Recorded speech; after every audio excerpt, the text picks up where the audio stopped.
世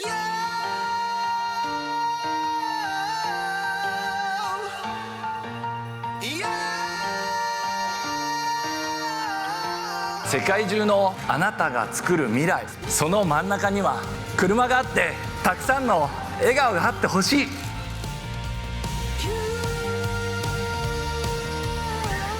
お、本当に開いた。ラグジュアリースペースですよ。小さいからこそできること、いろんなものが詰めることいけてる。ジャパンプライド、それを背負って生まれた車がセンチュリーだと私は思っております。日本の心、ジャパンプライドを世界に発信していく皆さん、ネクストセンチュリーにご期待ください。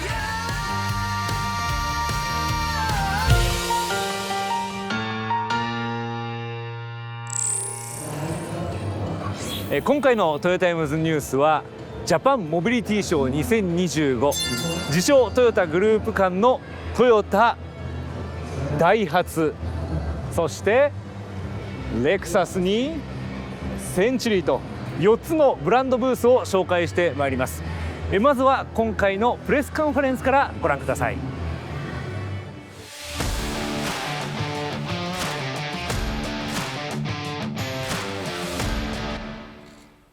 To you という言葉にトヨタブランドの思いを乗せました。カローラは To you、 誰かのための車作りの象徴であると思います。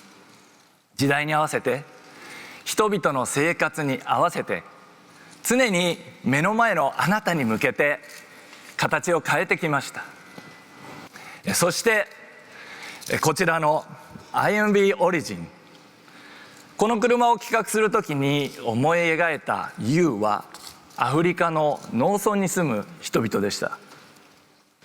工場を出るときはまだ走る車として組み立てられていません。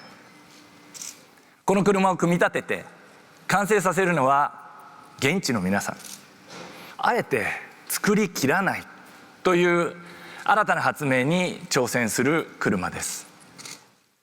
世界中のあなたが作る未来、その真ん中には車があって、たくさんの笑顔があってほしい。そのために車をもっと楽しくて、もっともっと愛される存在にしていきます。車の未来を変えていこう。この思いを力に変えて、これからもトヨタグループのみんなで発明に挑戦し続けていきたいと思います。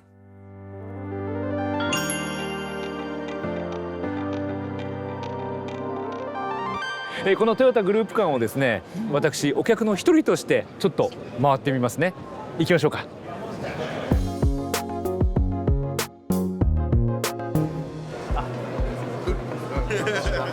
こんにちは。カローラはやっぱり注目がそうですね、大変ありがたいですね。はい。このカローラのデザインのポイントはどこですか？そうですね、今回一番見ていただきたいのはプロポーションなんですけど、はい、やはりフロントのフードが低いっていうところで非常にスポーティーなシルエットを後ろに持っていってるというところと、室内から見た時に運転のしやすさっていうところで今まで見えてないところが見えるっていうところの運転のしやすさというところも狙ってますね。視界の良さっていうんですかね。こんな感じですね。で外を見る。そうですね、反対側を見て。めっちゃ広い。あ、ここまで窓があるんだ。そうですね、ちょっと視界にこだわってて、上もそこまで広くしてますし、はいはいはいフロントはい。側もかなり香る窓下を。だってこのバックビラーのとこはガラスのね、3分の2ぐらいのところにありますもん。はい、今回運転席と助手席とリア席でそれぞれ異なる価値を提供するっていうのをちょっとコンセプトにしてまして、例えばこの助手席ですと、快適に非常にエンターテインメントを、集中してくつろいでいただけるっていうことで、この席の前にディスプレイをやったり。じゃあここでそうですね、映画見ながらでもう一つはここのシートの部分もですね、ここは助手席専用の違う形そうが、なんですよ。形が違うというか、この頭が固定されるようになってるここ。にスピーカーが入ってるので、スピーカーが入ってるんですか、ここに。スピーカーがはいそれがこっちに聞こえる。そうですね。じゃあ本当に臨場感あるそうですね。映画とか見られる。ええ、そういう形にしています。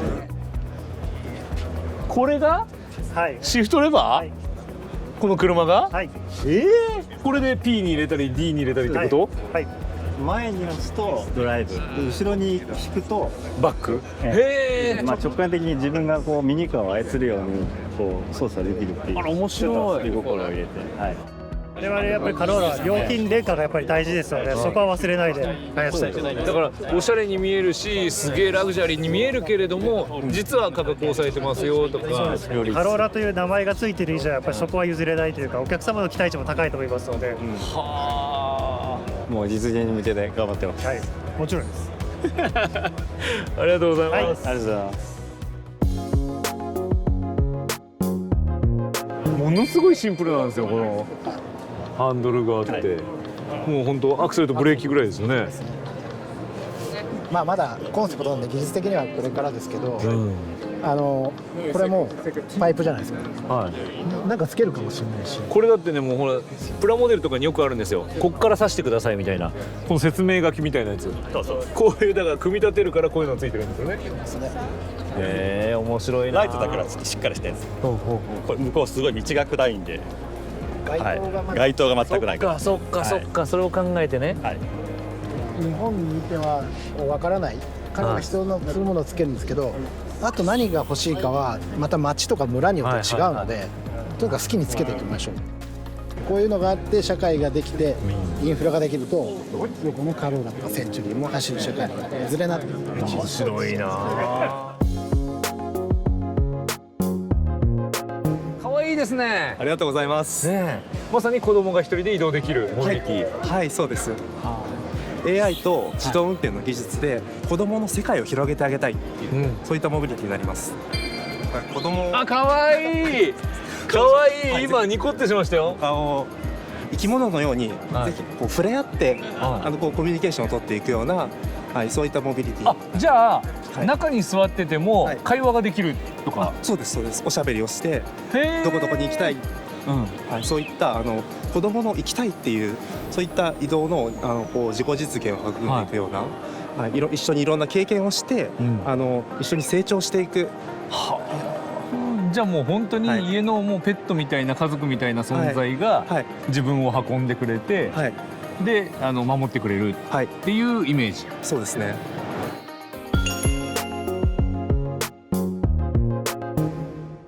あ、お疲れ様です。すみません。よろしくお願いします。通い箱もここまで来ましたか。はい、だいぶ現実に近づいてきたかな。ねえ。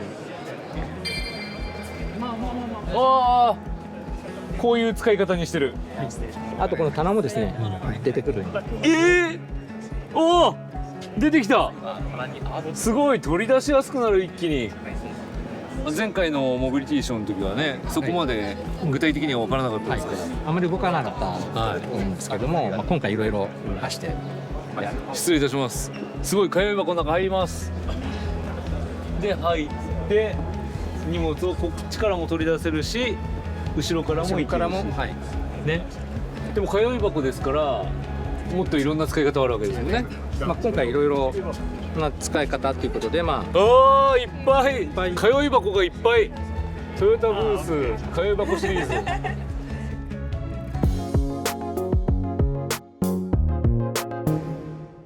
これは次に出るハイエースの一つの案として考えていいってことですね。真剣に考えてる案です。うわ、脚立乗ってる。こんなのも乗っちゃうんですか。フラットなフロアではあ、しっかり詰めると。あ、すごい。棚も自由にお客さんの使いたいようにいろいろ簡単に楽にできるといったところを工夫しながら、お客さんがいかに楽に楽しく過ごせるかというのをいろいろ考えながらお客さんの声を聞いて一生懸命やってます。もうハイエースのスペースをもう効率よくとことん使ってやろうみたいな。ね、イメージですね。はあ、トゥールボックス横にかけたりとか考えられてるな。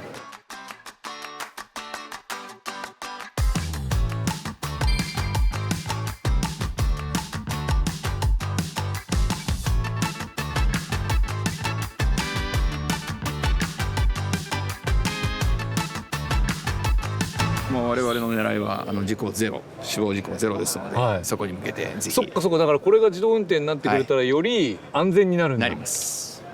ああ、だから外国から来た観光客も安心して楽しめる。そうです。やはりドライバーレスということじゃなくて、はい、安全に。それがトヨタの目です。はあ、通い箱シリーズいろいろ変化していくんですね。商用の未来を変えていきたいと思います。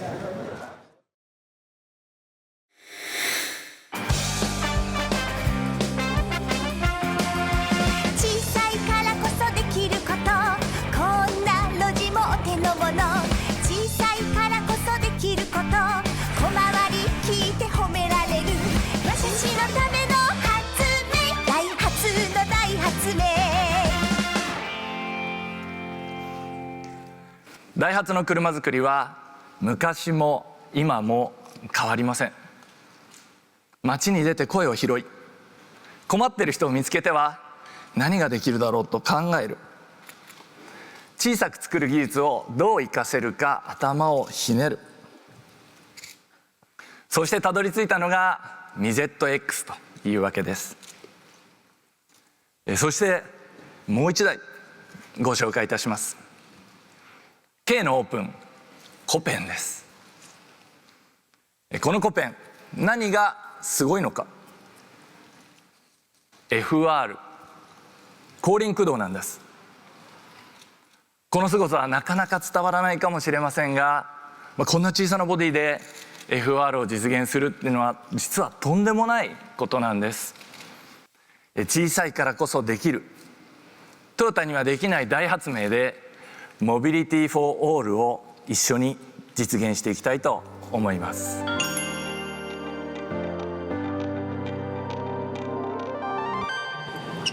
コペン、これがトヨタ佐藤浩二社長がもう尊敬してやまない車ですね。愛していただいて愛してる、はい、FR、 この大きさでね FR でもなんかやっぱりしっかりしてそうですね。足回りも従来のそのコペンの一塊のものに対して、後ろから押し出す力っていうのを一つ加えて、でそれをより前に行くようにこう水平基調のしっかりしたラインで伸びやかに見せています。形もなんか可愛いですよね。なんかコペンといえば丸めのイメージであったり、やっぱり可愛らしさっていう、今回はその FR っていうところもあって、少し大人っぽくしたいということもありまして、大人も乗れる可愛さというところを狙って、これいいですね。いいです。確かに頑張りたいです、これは。小さいからこそ一つになれる、車と一体感を感じていただいて、いろんな道を走っていただけるようにということで、オープンカーの気持ちよさを継承して、今言ったことを歌でいきましょうか。はい、いきますよ。はい、3、2、1、はい。小さいからこそできること、車と一緒になって走れることをすみません、無理でした。大丈夫です、大丈夫です。さあ、そして今回の目玉の一つですね。これがミゼット X、 未来のミゼット。やはりトヨタグループのビジョンである発明というところに対して、ダイハツの発明といえばやっぱりあちらにもあります初代のミゼット、その発明精神を受け継ぐものとして、今回、ミゼット X というコンセプトを作りました。面白い。もう見るだけで面白いじゃないですか、これ。だってドアのところにこんなのがついてるしね。この水筒でしか見たことないですもんね。そうですね。これ開けるときにカパッと、おお、新しい。あ、これ一人乗りじゃないんですか。赤ちゃん乗せられるってこと？後ろに子供2人が乗れるようになっています。じゃあ幼稚園の送り迎えとか。そうです。使えちゃうんだ。はい。またおしゃれだな。バックライトもおしゃれだし、上も乗るんだ。はい、上にも乗せられるようになってます。ねえ、はい、面白い。今回はお母さんと子供の、日常で、その3人が笑顔になれるというところのシーンを想像して作っております。はい、じゃあ恒例の、恒例のいきましょうか。ここに立っていただいて、歌をお願いします。ちょっと待ってください。いいですよ、いいですよ。わかりました。はい。いきますよ。はい。3、2。小さいからこそできること、ママと子供のいい時間。綺麗。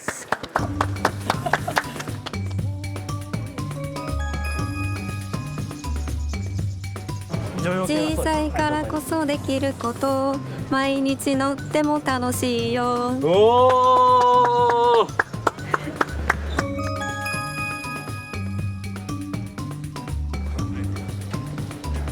小さいからこそできること、いろんなものが詰めること。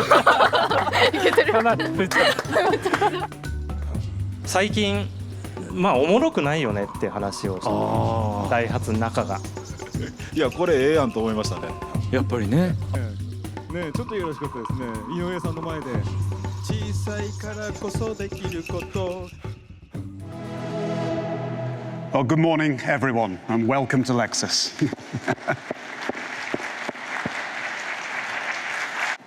So today, I want to challenge your perception of what a luxury brand can be. And for a car brand, that begins with a flagship. And our flagship is the LS. Lexus has always been about more than just four wheels. We've never shied away from a challenge to discover new products, new services, and new experiences. And now, to redefine our flagship, the LS, that no longer stands for luxury sedan, nor luxury SUV, but rather for luxury space. Ladies and gentlemen, here it is, the new LS concept.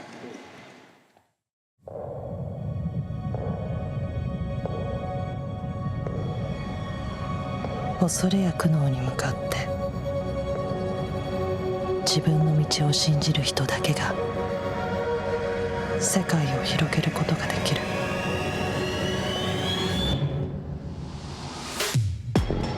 誰の真似もしない。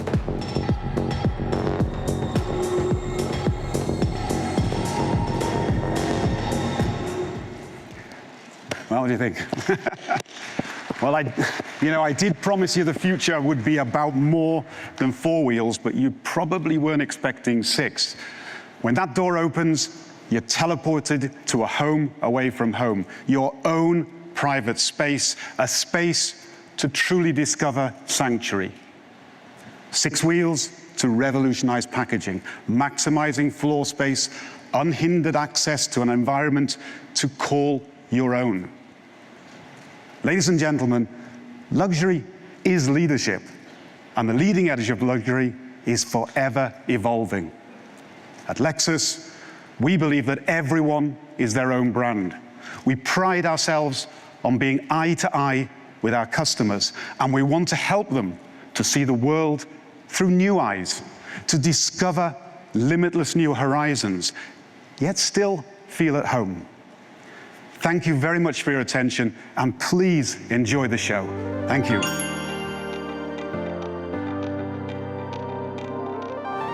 続いてレクサスブースです。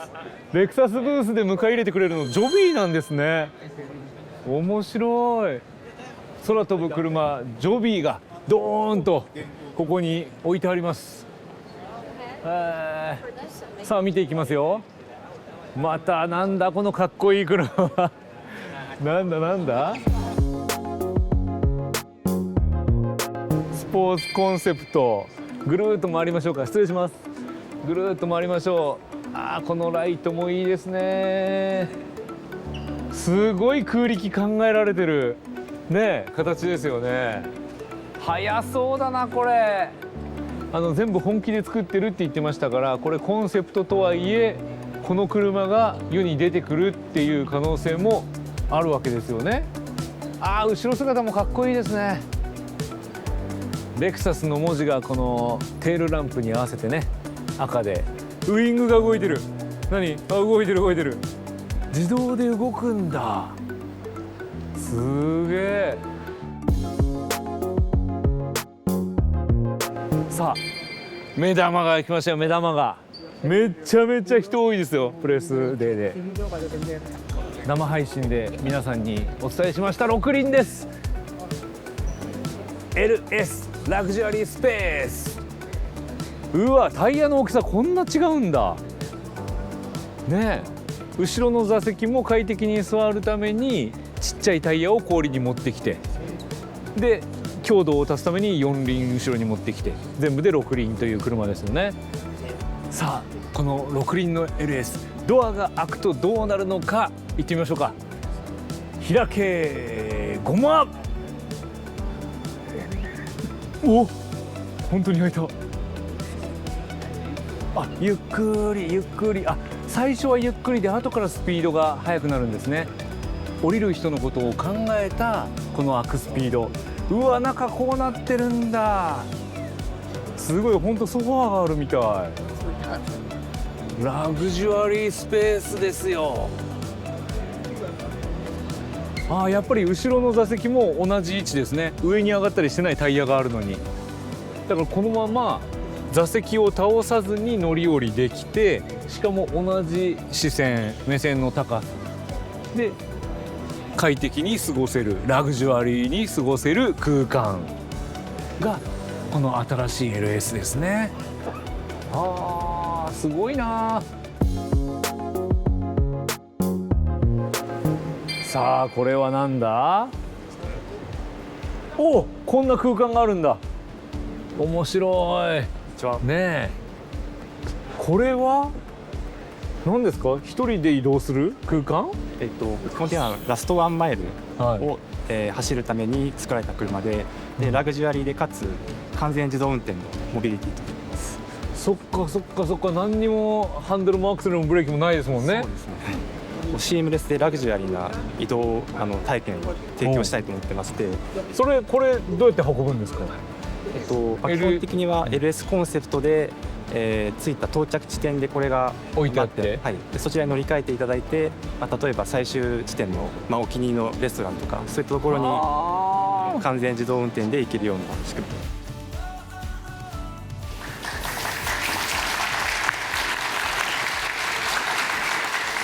トヨタでございます。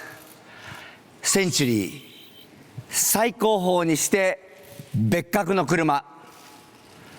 この車は日本を背負って生まれたと私は思っております。今日は少しお時間をいただいて、私流のセンチュリー物語をお話しさせていただきます。センチュリーの開発を担当したのはトヨタ初の主査中村健也さんでした。同じでないこと、これがセンチュリーの開発、生産、販売のすべてにおいて一貫した中村さんの姿勢でした。その開発がスタートしたのは1963年。トヨタが車作りを始めてから30年。終戦からわずか18年。そんな時代の話です。何の伝統も名声もないトヨタが世界に通用する最高峰の航空車など作れるわけがない。そんな声が出るのも当然のことでした。それでも中村さんはひるみませんでした。伝統は後から自然にできるもの。今までにない新しい高級車を作ろう。今の高級車のアキレス腱は新しいことができないことだ。そう言って斬新なアイディアや革新的な技術に果敢に挑戦いたしました。同時に鳳凰のエンブレムは江戸彫金、シート生地には西陣織など日本の伝統文化を取り入れました。中村さんは同じでないものを生み出すために最新技術と日本の伝統文化の融合にこだわったのです。当時の日本に必要だったもの、それは日本に生きる人間としてのプライドだったのではないでしょうか。だからこそ中村さんは喜一郎の息子である正一郎と共に日本の伝統に支えられた世界に誇れる車、世界の平和と文化の交流に寄与できる車を作ろうとしたのではないでしょうか。ジャパンプライド、それを背負って生まれた車がセンチュリーだと私は思っております。センチュリーは単なる社名ではありません。世界の平和を心から願い、日本から次の100年を作る挑戦、それこそがセンチュリーなんだと思います。正一郎亡き後、これは私自身の使命だと思いました。もちろん私一人でできることではありません。トヨタには中村健也さんのスピリットを受け継ぐ仲間がたくさんいます。そんな仲間と共にセンチュリーブランドを立ち上げることを決意いたしました。ワンオブワン、中村さんの言葉を借りれば同じでないこと、センチュリーはトヨタ自動車のブランドの一つではありません。日本の心、ジャパンプライドを世界に発信していく、そんなブランドに育てていきたいと思っております。皆さん、ネクストセンチュリーにご期待ください。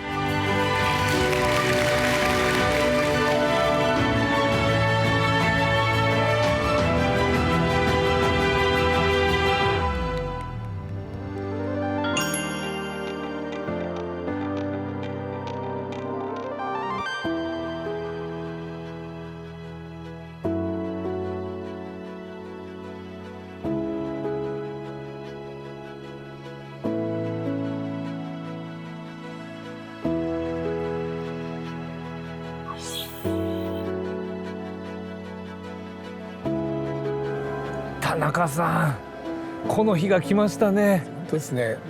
綺麗な色。ありがとうございます。かっこいいし。センチュリーのシンボルが鳳凰、不死鳥でありますので、まさにこう炎の中からですね蘇る車っていう、そういう意味でそれを代表する色でこのフィーロで表現してます。なんか本当生命力を感じる。ね。そうですね。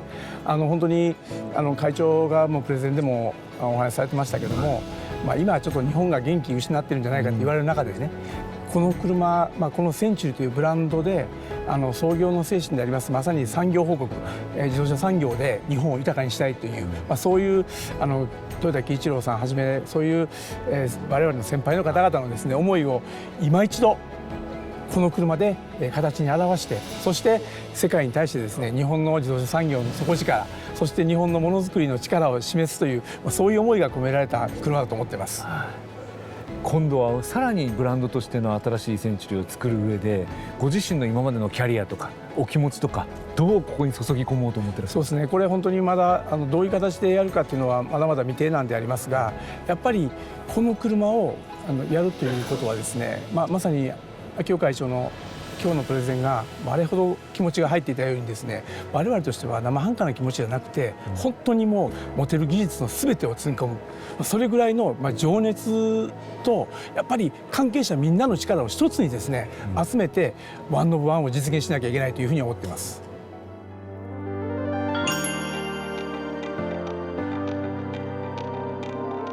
ここは未来のモビリティを体験できるエリアなんですね。あ、これあれじゃないですか、トヨタグループがね関係してる会社ですよね。はい。おー、製造業だって。ここで車を作って走らせてゲームで遊んでロボットで解体してって順に解体して、またそれが材料になって製造に戻ってくるっていうね。こういう車の作り方の体験もできる、子供も楽しめる場所。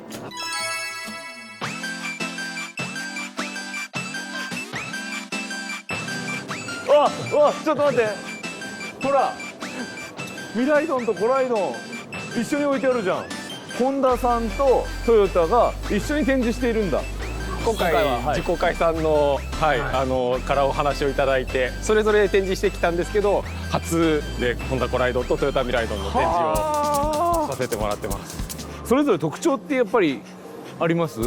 トヨタミライドンは変形もできて、で人を乗せて、あと4足で自立できるっていうところが特徴でして、ホンダコライドの方は、人を乗せて実際に走ることができるというところが特徴です。今回は、公式のアプリから予約していただくと、一般のお客さんも乗ることがいただけますので、予約すれば乗れるんですね。はい、乗りやすいです。コライドンの上に乗ります。実物大のコライドン。こんな感じなんだ。へえ。でもやっぱりこうなんか位置が、この手の位置といい、座って視界の広さといい、なんかこうモンスターに乗ってるのにやっぱりモビリティに乗ってるって感じになりますね。ホンダの中のバイクの要はハンドルとかシートの位置だとかの関係性の、あくまで今までの範疇からは超えてないんですね。だからこのまま、ポジションだけいくと普通のバイクと変わらない風にお乗りいただけるので、すごい安心して乗れるかと思います。そういうことですね。これは車輪で動くんですか？はい、車輪のように見えるこの大きなところは浮き袋なんですね。でその中に実際は小さなスクーターのタイヤが入っていまして、それが実際駆動して走ります。コライドン重い？ちょっと今重いって聞いたらなんか2回まばたきしたよ。それでこちらはホンダコライドにはない変形ができるということで、今までドライブモードってバイクみたいな形の展示が多かったんですけど、この目がデジタルだったり光ってたりして、こっちはこっちで動かなくても主張してる感じはありますね。そうですね。ミライドンの動いてる映像をご覧いただけますんで、どうぞ。よいしょ。ミライドンの方が痩せてる。なんだろう、なんか乗った感じだとコライドンは前にぐーっと進むようなイメージだったんです、座ってみて。でミライドンはなんかこうパーンと軽く飛んでいきそうなイメージ。なるほど。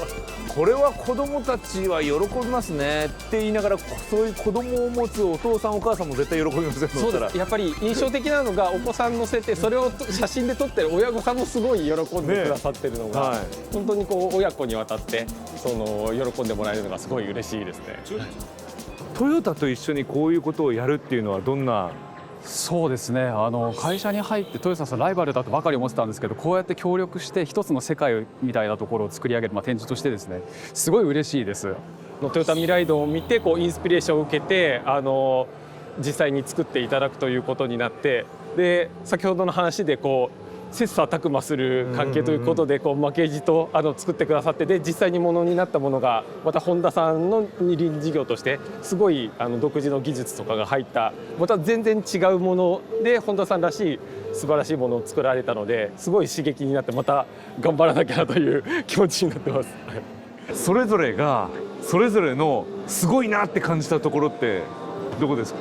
トヨタミライドン図面をなしでここまで作ったっていうのはすごいなと思って、我々ちょっとすごい枚数の図面が実際この裏にはいて、そちらも展示してるんですけれども、でもちょっとそこのノウハウがもしあったらこっそり教えてほしいなと思いました。なるほどね。図面を描かなかった理由っていうのはあるんですか？もうやっぱり超短期スパンでこれを6ヶ月でものにするという中で、その図面の細かい交差とかそういうところまで作り込んでいる時間がなくてですね、もう現場の人にも入ってもらって、もう 3D モデルをベースにもう1回作って、もし何かぶつかったらもうそこを対応してっていう、現場と一緒になってこう一体としてなんとかこの短期間でものを作り上げたっていうのが、今トヨタらしいところもあるかなと思ってます。ポケモン社としては、このトヨタとホンダが一緒になってやっているっていうことはどう見てるんですか？我々その外から見てるとトヨタさんもホンダさんもこうどっちかというとこう競争相手なのかなっていうふうに思ってたんですけども、ミライドンコライドンを作るっていうことに関して、ある意味一緒に協力されてるっていうところが、非常に面白いなと思いましたし、ポケモンがこう本当にいるんだっていうふうにお子さんに思ってもらいたいんですね。なんかそういうふうに思ってもらえた時にものすごく嬉しいと思うんですけど、トヨタさんもホンダさんもなんか本当にこうそれを目指して、あんまりその業界の垣根みたいなのを超えて、なんか一つの夢のためにこう向かってくださってるみたいなことがものすごく素敵だなというふうに思ってます。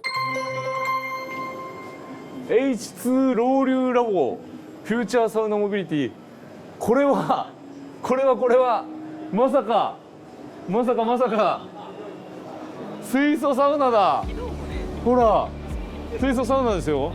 あれちょっと待ってティモさん、ラウリ、新井さん、あれ Why are you in Japan? Nice country to visit. 一緒に来たんだ。はあ、この映像を見ていただければ一緒にフィンランドで体験したねえ。あ、ちょっとこれ靴でいいんですか？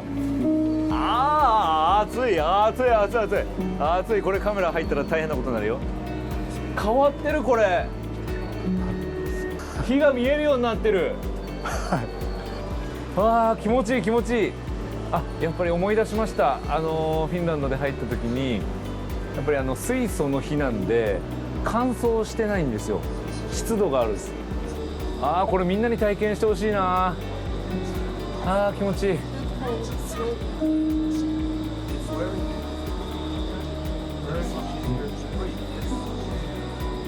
中村さん、ロウリュした。いつもの通り。ロウリュした。こういう画面で中をずっとチェックできるんだ。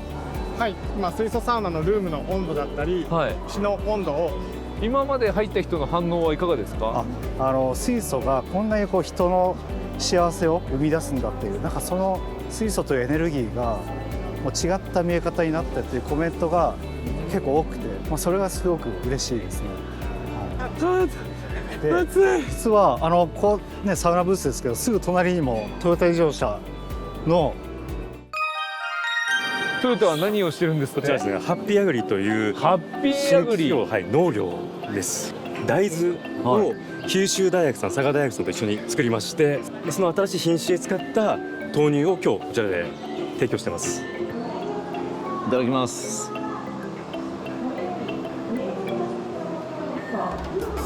あー、美味しい。抹茶の風味が全く豆乳に邪魔されてないね。もっと豆乳っぽさって普通感じますもんね。そうなんですよ。そこがこの結構大豆の特徴でして、その大豆種が抑えられて飲みやすい、その牛乳みたいな風味の豆乳になってます。それはトヨタのどんな技術が入ってこうなるんですか？品種開発した時に、もともとそのバイオ燃料とかの研究をずっとトヨタやってたんで、そのノウハウを生かしながら品種開発を貢献させていただいたのと、トヨタの改善も実はこの大豆にもかかってまして、そして自動車の改善をしてきたメンバーが農家さんに訪問させていただいて、一緒に農家さんを改善する。皆さんの反応もいいんじゃないですか？いいです。非常に良くてですね、やはり豆乳が苦手な方でもこれは美味しいって言ったりとか、あとは牛乳がどうしても飲めない牛乳アレルギーの方とかでも結構牛乳っぽいケースで飲めるというふうにすごい評価をいただいてますね。車の部品などが展示されているエリアです。こちらにですね、バッテリーに関するトヨタグループが集まってブースを出しているんですね。で入り口には豊田佐吉王の写真があります。佐吉さんは100年以上前にですね、太平洋をひとっ飛びできるぐらいの電池を作らなきゃいけないんだということで100万円の懸賞金をかけていた。現在の100億円に相当する懸賞金をかけていたということで、それだけバッテリーというものが世の中に必要になってくるというのを感じていたということなんですね。でその思いを受け継いだ皆さん、トヨタグループの皆さんがこのブースを出しているということになります。八尾さんこんにちは。すみません、よろしくお願いいたします。よろしくお願いします。八尾さん、ちょっとこのブースを説明していただいてもよろしいでしょうか。はい。トヨタグループ6社でですね、出しております。トヨタ、J-テクとプライムプラネット、トヨタバッテリー、トヨタ通商、トヨタ自動食器と。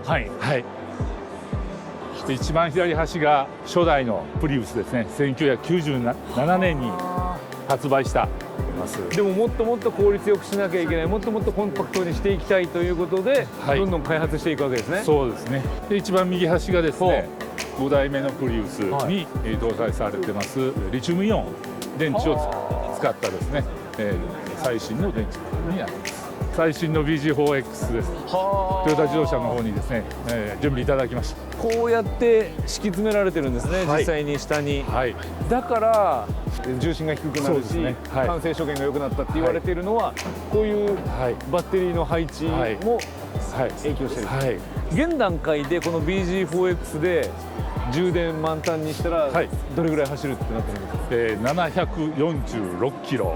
746キロ。1回の充電で746キロ。だいぶ来ましたね。そうですね。そうですね。今のガソリン車もだいたい700から800キロぐらいですので、奥はですね、電池を作ってる設備を作っております。そもそもどうやって電池ができてるのかっていうのもここで分かる。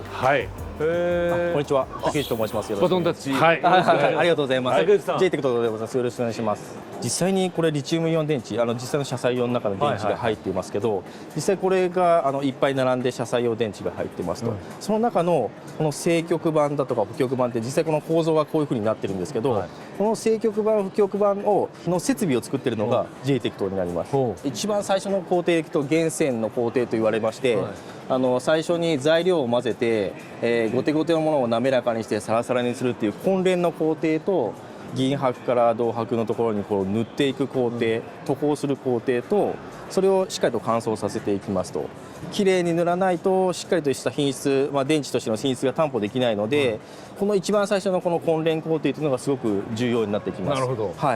せっかくなのでその混煉工程をやっぱり体験してもらった方がいいかなと思いまして、実際混煉とは何かっていうところから、こういう現物でちょっとミニチュアの設備を作ってみました。これはだから電池作る上での本当もう最初の段階で、そうです。これができないとちゃんとした電池とかできないし、高速距離も全然とか。そうですね。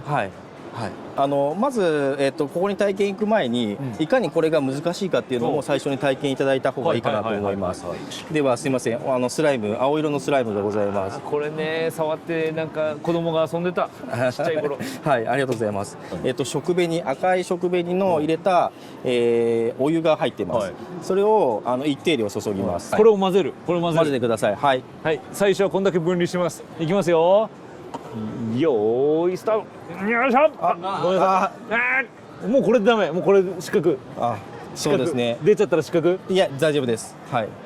これ全然混ざんないよこれ。全然混ざらないです。ほら。よいしょ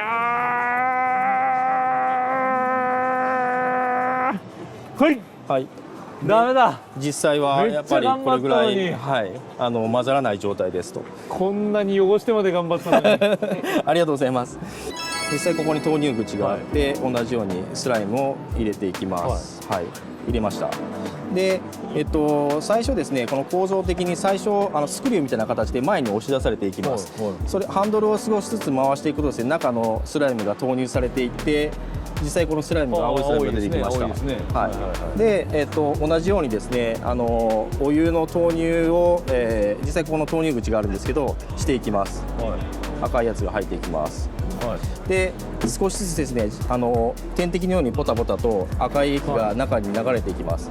で青いスライムと赤い液体がですね、混ざり合って、スライムと赤い液体がどんどん混ざり合っていくと、これ普通に回せばいいんですね。普通に回せばいいです。はい。こうやってやっていく。でだんだんこう紫に変わってきますね。そうですね。はい。どんどんまずこの部分で。これスピードは全然上げなくてもいいんですか。上げたらより剪断されていきます。はい。あ、そうですね。はい。でどんどん細かくなって滑らかになっていくとどんどん左に押し出されていくような形状になってまして、はいはいはいはいはい。それでどんどん滑らかになって出たものが最終的にもう左に行けば行くほどそうですね単一色というかそうですね均等に混ざっていくと。おお、こういうものすごいすごい。ちょっとここに横に置いてくる、横に置いてくる。ほらこれぐらいめっちゃ混ざってる。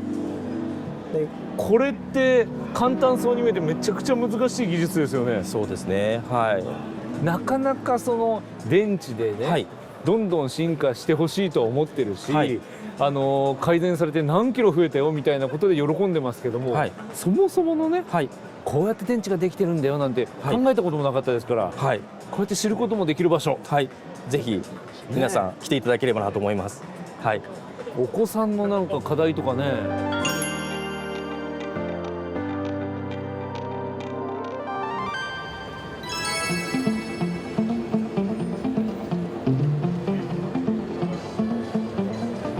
ここミーシリーズ。渡辺さん、こんにちは。すみません。先日はありがとうございました。ありがとうございます。先日ですね、渡辺さん監督のもと、ちょっとね試乗させていただきまして、いよいよ展示まで来ましたね。おかげさまで。ね、こうやってやっぱり注目されてるんですよ、皆さん。おかげさまで。ちょっと気も可愛いなんて人もいますけど。こうやって日本だけじゃなくて海外の方も注目されてるんですね、やっぱりね。特に海外の方がものすごくご質問多いです。か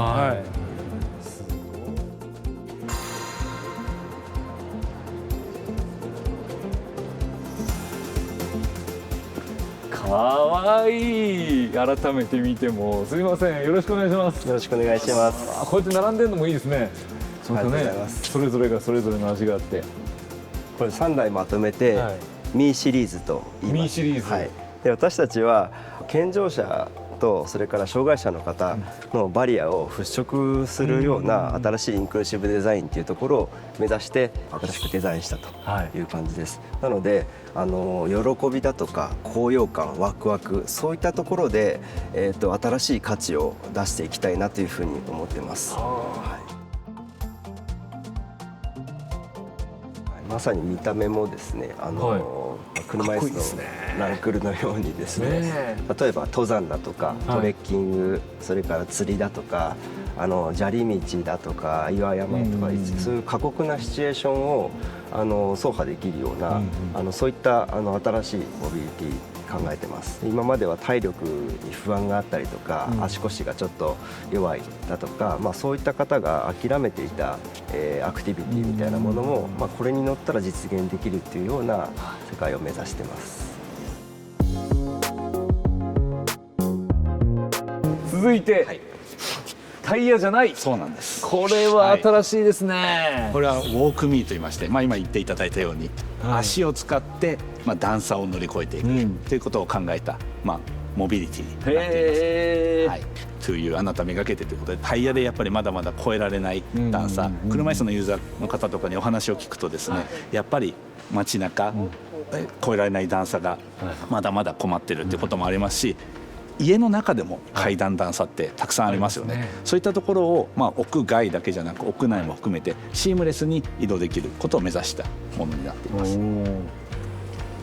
お、足が動いて、おお、すごいスムーズ。立ち上がって、実際はここで乗っていただいて、歩くような形で。あら、かわいい。また座ってもらえるとねえ、なんか本当現実の世界じゃないみたいな感じですね、これ。横にも動ける。そうなんです。家の中の移動とか考えるとやっぱりキッチンとか狭いじゃないですか。でわざわざこういたりしてできないので、もう横移動でそのままできる、そういう屋内の使い方を考えています。それだけでも車輪と違うね、特徴ですよね。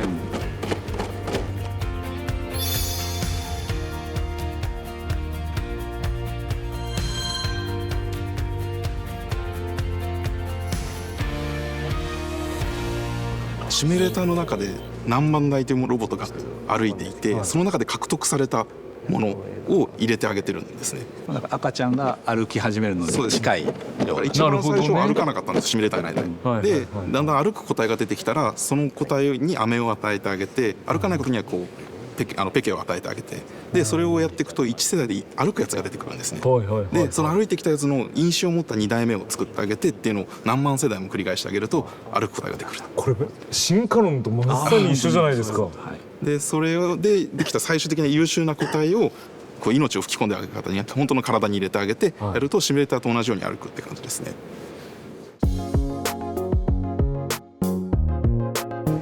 スポーツに特化したモビリティになります。でヒントになったのはパラスポーツですね。でパラスポーツってテクノロジーで年々こう進化していく、あれを日常の中にも要素が入れられないかっていうところが最初のヒントになって作ったものです。足腰の弱くなってきた高齢の方とか、いつまでもテニスをやりたいとか、ゴルフやりたい、そんな方も使っていただけるモビリティになるんじゃないかなというふうにイメージをしています。あら、すごい自然と乗ってる。簡単そうに見えるんですけど、これ要はあれですか、体重移動で動くってことですか。はい、このシートのところにですね、体重を預けるような形で、前後左右にですね重心傾けることによって、この車両自体動くことになってます。そんだけ。それだけで、はい。こんな感じで片足乗せてキュッとスッと乗る。つまり。はい。で、もう前後は重心で前に進んで。ああ、なるほどなるほど。でブレーキが今後ろね。ブレーキが後ろに体重がかけるとブレーキ。おお、回るのもおお、すごいすごいすごいすごいすごいすごい。こういうの好きなんですよ。乗りたい。ここを持つ。ここ持つ。メインカット奥にして。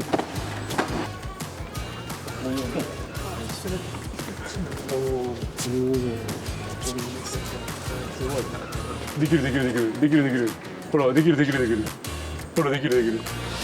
ほらほら今前後ろだけやってます。へいへいへいへい。おお、面白い面白い面白い。非常に両手をフリーしてあげるというモビリティですね。このまま手つないで一緒に歩けたりね。そうですね。っていうことですよね。スポーツだけじゃなくて実は生活用もこういったモビリティに乗れたら、もっとかっこいいですからね、そういうニーズも提供できるんじゃないかなと思います。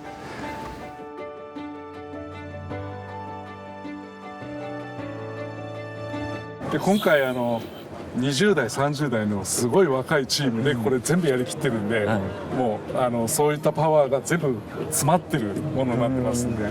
どんな思いで開発これからもされていきますか。やっぱりこれ本当に限られた人だけじゃなくて、本当誰もが乗りたいと思っていただいて、本当に分け隔てなく、体が不自由な方も健常者の方も一緒にスポーツ楽しんだり、いろんなことができるようになったらいいなっていうのを目指しています。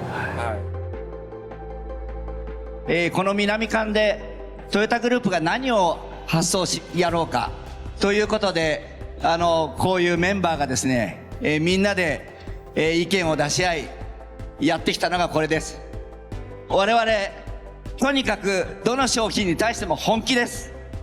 本気で、世界中のお客様お一人お一人 To You トヨタ、そして、何でもやっちゃうおもろいことやるダイハツ、そしてちょっとかっこいいけど、長男の気持ちは抜けた、レクサス、そして日本のプライドワンオブワンのセンチュリー、ということで皆さんの後味どうなったかなというのは心配しておりますが、多くのお客様はきっと見られると思います。そんな反応を見て日本の自動車産業、皆様には応援いただきたいというふうに思います。トヨタだけ応援してくれとは言いません。